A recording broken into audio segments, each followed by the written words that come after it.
Hare Krishna, welcome to today's Srimad Bhagavatam class. Before we start our Srimad Bhagavatam class, let's do a simple Mangala Charana. Om Namo Bhagavate Vasudevaya. Om Namo Bhagavate Vasudevaya.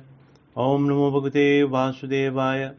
Narayanam Namaskrityam Naram Chaim Narottamam Deving Saraswating Vyasam Tato Jayamudiraet Nastaparesha Avtareshu Nityam Bhagavata Sevaya Bhagavate Uttama Sloke Bhaktir Bhavati Naistikhi Om Ajnanatimirandasya Jnana Salakaya Chaksuramritanjana Tasmai Sri Guruve Namaha Nama Om Vishumudaya Krishna Prasthaya Bhutale Srimate Japataka Swami Iti Namini Nama Acharabhidanitai Kripapadayane Gorakadadam Dainirigram Tarni Jai Sri Krishna Chaitanya Prabhu Nityananda Sri Advaita Gadadhar Sri Vasadi Gaura Bhakta Vrinda Hare Krishna Krishna Krishna Hare Hare Hare Rama Rama Rama Hare Hare.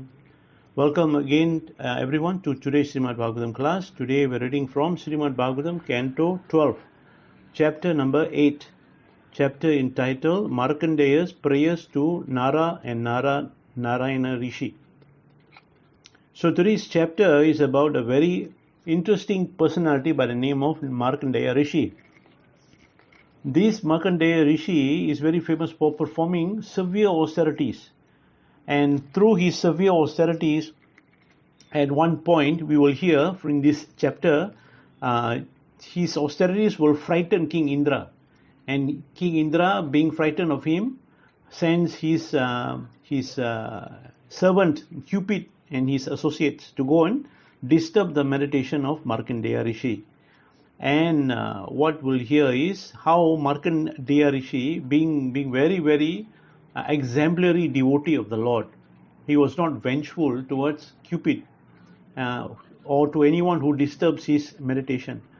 And what happens is he somehow or other he converts these so-called enemies in the form of Cupid and his associates into devotees of the Lord, and they all worship Lord Sri Hari in the form of Nara and Narayana Rishi. Now let's begin this chapter. Text number 1. Sri Saunaka said, O Suta, may you live a long life. O saintly one, best of speakers, please continue speaking to us. Indeed, only you can show men the path out of ignorance in which they are wandering. Text number 2 to number 5. Authorities say that Markandeya Rishi, the son of Markandu, was an exceptionally long-lived sage who was the only survivor at the end of Brahma's day, when the entire universe was merged in the flood of annihilation. But this same Markandeya Rishi, the foremost descendant of Bhrigu, took birth in my own family during the current day of Brahma, and we have not yet seen any total annihilation in this day of Brahma. Also, it is well known that Markandeya, while wandering helplessly in the great ocean of annihilation, saw in those fearful waters a wonderful personality, an infant boy lying alone within the folds of a banyan leaf. O Suta, I am most bewildered and curious about this great sage Markandeya Rishi. O great yogi, you are universally accepted as the authority on all the Puranas. Therefore, kindly dispel my confusion. So here, this Sri Saunaka Rishi, realizing that Suta Gosvami now has almost concluded his narration of Srimad Bhagavatam, asked this question to Suta Gosvami about one of his relations called Markandeya Rishi. Okay. So this Markandeya Rishi, he lived so long that when Lord Brahma's day consists of his 12 hours, which is our Earth year 4,320,000,000 years, and his night is of the same duration. Apparently, Markandeya lived throughout one such day and night in the following day of Brahma, continued living as the same Markandeya. It seems that when the annihilation occurred during Brahma's night, the sage wandered throughout the fearful waters of destruction and saw within those waters an extraordinary personality lying on a banyan leaf. All these mysteries concerning Markandeya will be clarified by Suta Goswami at the request of the great sage. So we will find out now who is this great extraordinary personality. Text number 6. Suta Goswami said, "Oh, great sage Saunaka, your very question will help remove everyone's illusion, for it leads to the topic of Lord Narayana, which cleanses away the contamination of this Kali age." Text number 7 to 11.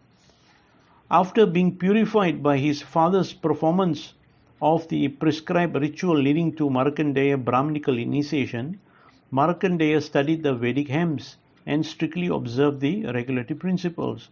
He became advanced in austerity and Vedic knowledge and remained a lifelong celibate, a brahmachari.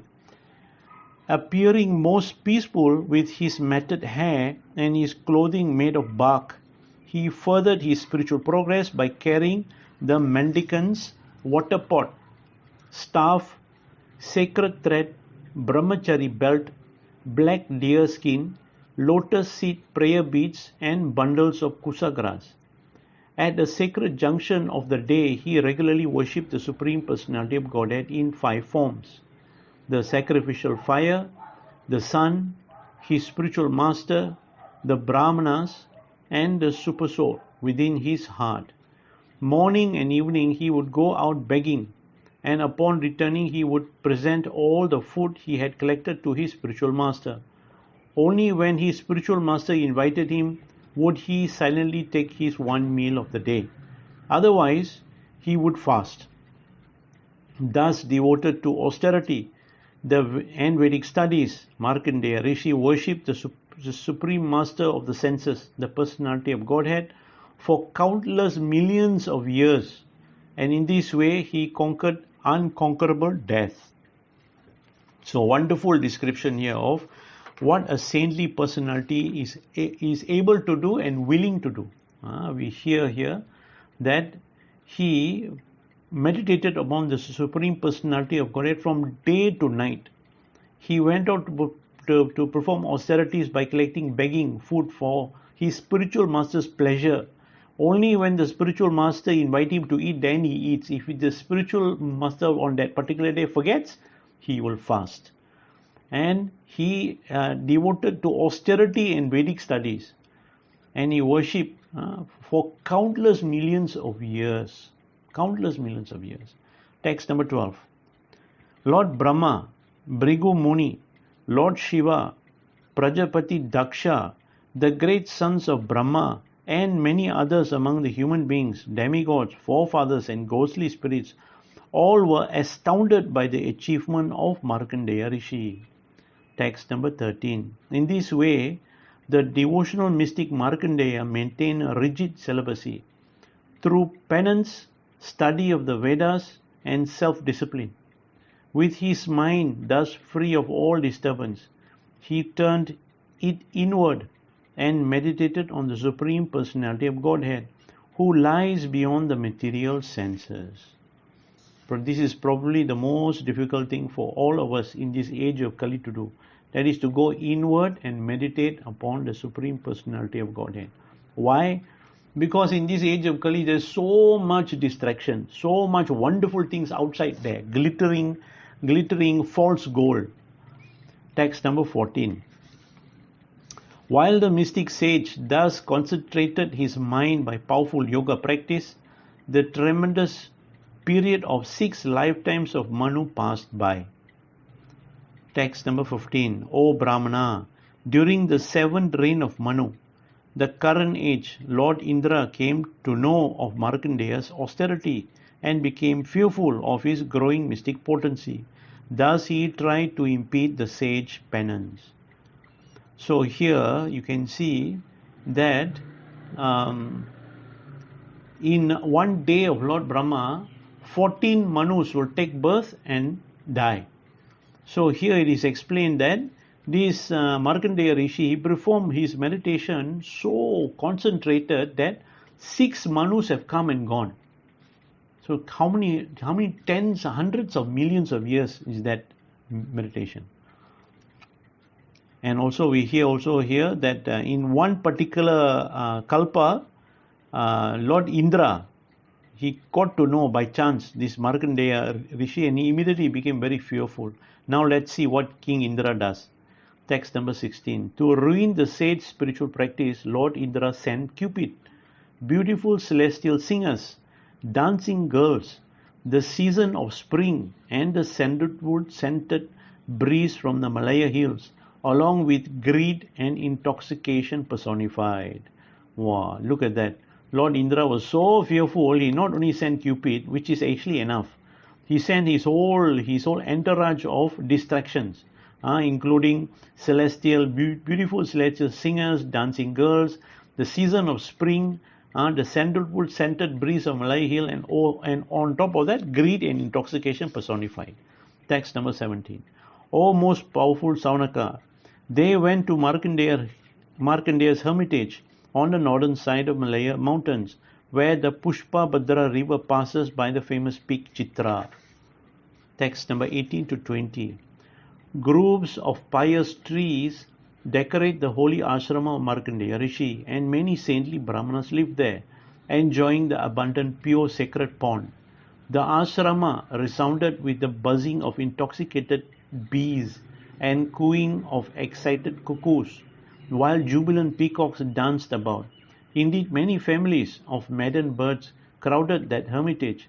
The springtime breeze sent by Lord Indra entered there, carrying cooling drops of spray from the nearby waterfall. Fragrant from the embrace of forest flowers, that breeze entered the hermitage and began invoking the lusty spirit of Cupid. Text number 21. Springtime then appeared in Markandeya's ashrama. Indeed, the evening sky, glowing with the light of the rising moon, became the very face of spring, and sprout and fresh blossoms virtually covered the multitude of trees and creepers. Text number 22. Cupid, the master of many heavenly women, then came there holding his bow and arrow. He was followed by a group of Gandharvas playing musical instruments and singing. Text number 23.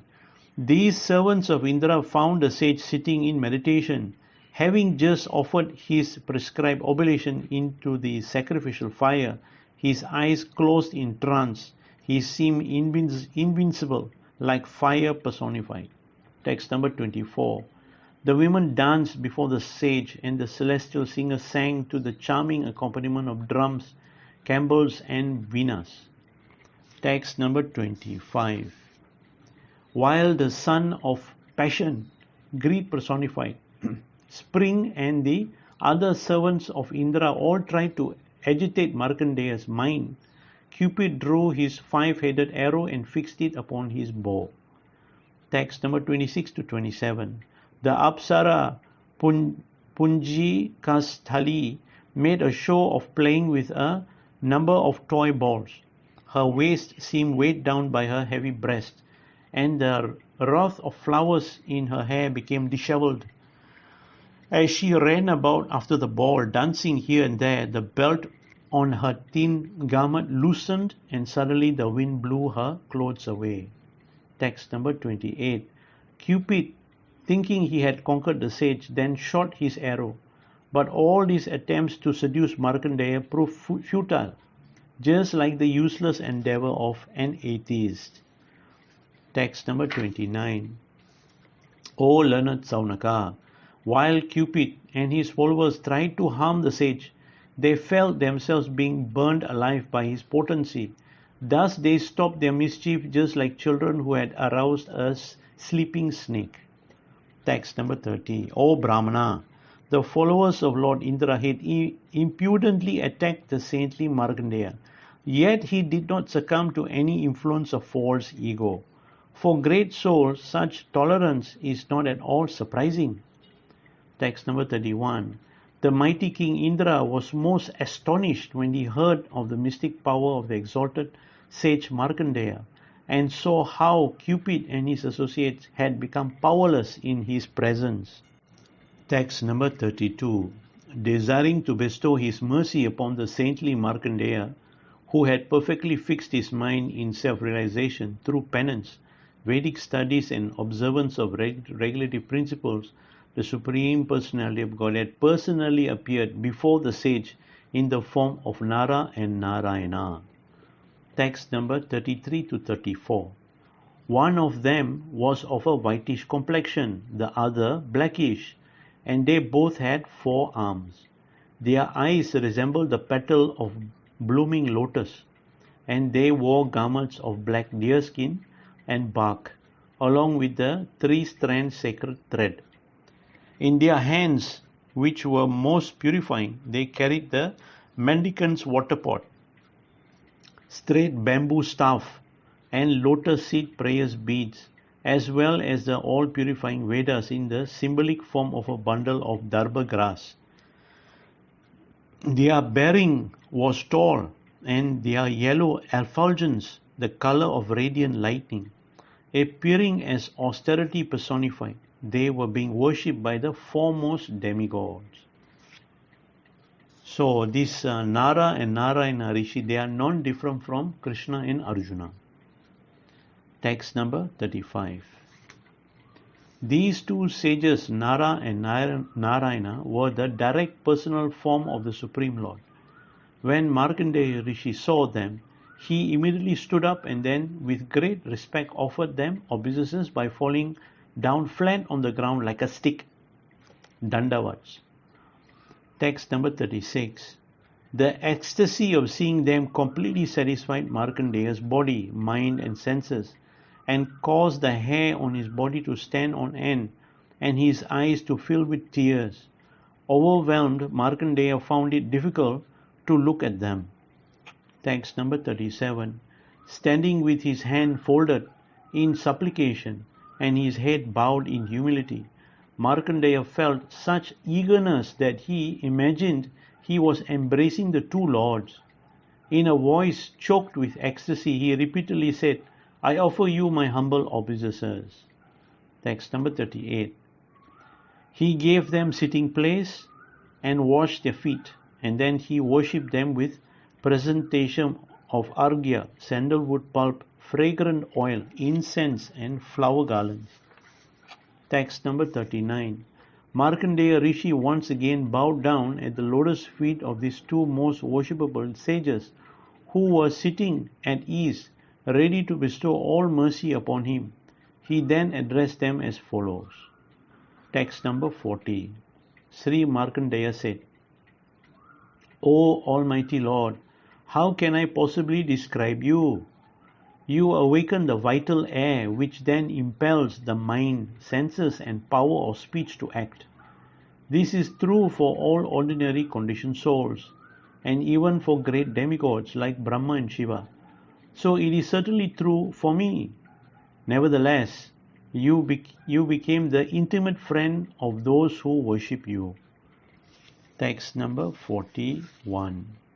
O Supreme Personality of Godhead, these two personal forms of yours have appeared to bestow the ultimate benefit for the 3 worlds, the cessation of material miseries and the conquest of death. My Lord, although you create this universe and then assume many transcendental forms to protect it, you also swallow it up, just like a spider who spins and later withdraws its web. Text number 42. Because you are the protector and the supreme controller of all moving and non-moving beings, anyone who takes shelter of your lotus feet can never be touched by the contaminations of material work, material qualities or time. Great sages who have assimilated the essential meaning of the Vedas offer their prayers to you. To gain your association, they bow down to you at every opportunity and constantly worship you and meditate upon you. Text number 43. My dear Lord, even Lord Brahma, who enjoys his exalted position for the entire duration of the universe, fears the passage of time. Then what to speak of those whom Brahma creates, the conditioned souls? They encounter fearful danger at every step of their lives. I do not know of any relief from this fear except shelter at your lotus feet, which are the very form of liberation. Text number 44. Therefore I worship your lotus feet, having renounced my identification with the material body and everything else that covers my true self. These useless, insubstantial and temporary covering are merely presumed to be separated from you, whose intelligence encompasses all truth. By attaining you, the Supreme Godhead and the Master of the soul, one attains everything desirable. So here is a very important point. The point here is that one who falsely identifies himself as the material body or mind automatically feels entitled to exploit this material world. That is automatic. But when one realizes that one is an eternal spiritual soul and Lord Krishna is the supreme proprietor of everything in this universe, that devotee begins to renounce his false enjoying propensity and begins to take to Krishna consciousness seriously and takes to spiritual knowledge. Text number 45. O my Lord, O supreme friend of the conditioned soul, although for the creation, maintenance and annihilation of this world you accept the modes of goodness, passion and ignorance, which constitute your illusory potency, you specifically employ the mode of goodness to liberate the conditioned soul. The other two modes simply bring them suffering, illusion and fear. The other two is referring to the mode of passion and ignorance, which only brings suffering, illusion and fear. So here the creative activities of the Lord Brahma, the destructive activities of Lord Shiva, and the sustaining function of Lord Vishnu are all pastimes of the absolute truth, Lord Krishna. But ultimately only Lord Vishnu can award liberation from the clutches of material illusion. Our passionate and ignorant activities cause great suffering, illusion and fear for us and others. Therefore, they should be given up. One should become firmly situated in a mode of goodness and live peacefully on the spiritual platform. The essence of goodness is to renounce selfish interest in all one's activities and thus dedicate one's entire being to the supreme being, Lord Krishna, who is the source of our existence. Text number 46. O Lord, because fearfulness, spiritual happiness and the kingdom of God are all achieved through the modes of pure goodness, your devotees consider this mode, but never passion and ignorance, to be a direct manifestation of you, the Supreme Personality of Godhead. Intelligent persons thus worship your beloved transcendental form, composed of pure goodness, along with the spiritual form of your pure devotees. So here, intelligent persons do not worship the demigods, who represents the mode of passion and ignorance. Lord Brahma represents passion, Lord Shiva represents ignorance, and the demigods such as Indra also represents the mode of material nature. But Lord Vishnu or Narayana represents pure spiritual goodness, which brings one realization of the spiritual world, freedom from fear and spiritual bliss. Such benefits can never be derived from impure material goodness, for it is always mixed with the mode of passion and ignorance. As clearly indicated in this verse, the transcendental form of God is fully constituted of eternal spiritual goodness and thus has no tinge of material modes of goodness, passion or ignorance. Text number 47. I offer my humble obeisances to Him, the Supreme Personality of Godhead. He is the all-pervading, all-inclusive form of the universe, as well as its spiritual master. I bow down to Lord Nara-Narayana, the supremely worshipable deity appearing as a sage, and also to the saintly Nara, the best of human beings, who is fixed in perfect goodness, fully in control of his speech, and the progenitor of the Vedic literatures. Text number 48. A materialist, his intelligence perverted by the actions of his deceptive senses, cannot recognize you at all. Although you are always present within his own senses and heart, and also among the objects of his perception. Yet, even though one's understanding has been covered by your illusory potency, if one obtains Vedic knowledge from you, the Supreme Spiritual Master of all, he can directly understand you. Text number 49. My dear Lord, the Vedic literatures alone reveal confidential knowledge of your Supreme Personality, and thus even such great scholars as Lord Brahma himself are bewildered in their attempts to understand you through empiric method. Each philosopher understands you according to his particular speculative conclusion. I worship that Supreme Person, knowledge of whom is hidden by the bodily designation covered by the conditioned soul's spiritual identity. Even great demigods like Lord Brahma are bewildered in their speculative attempts to understand the Supreme Personality of Godhead. Each philosopher is covered by a unique combination of the mode of nature and thus describe the Supreme Truth according to his own material conditions. Therefore, even strenuous empiric endeavor will never bring one to the conclusion of all knowledge.